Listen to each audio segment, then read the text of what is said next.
Hello everyone, today's video topic is how to recover the password on LG TVs with the Webos system. We start by pressing the menu button. Then we select Advanced followed by Safety.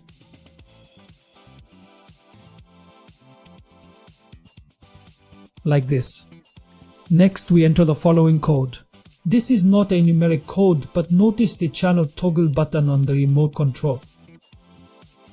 We press ++-+. This screen will appear where it says master pin code. Each type of TV has its own master code. So the master code for LG TVs is 0313. So we enter 0313. Then we press enter. After that, we proceed to reset the pin code. So we enter the pin code 4 zeros, then press enter. We then re-enter 4 zeros, press OK, and again enter 4 zeros and press OK. Now the password has been reset to 4 zeros. So this is the method, my friends. We go to the safety section and use the channel toggle button ++-+.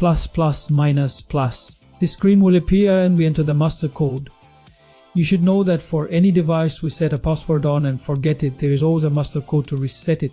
The master code for LG TVs is 0313. Finally, the way to display this screen is by using the channel toggle button on the remote control, then pressing ++-+. That's it for today's explanation, my friends. Don't forget to subscribe to the channel and like the video if you enjoyed it, and I'll see you in the next video.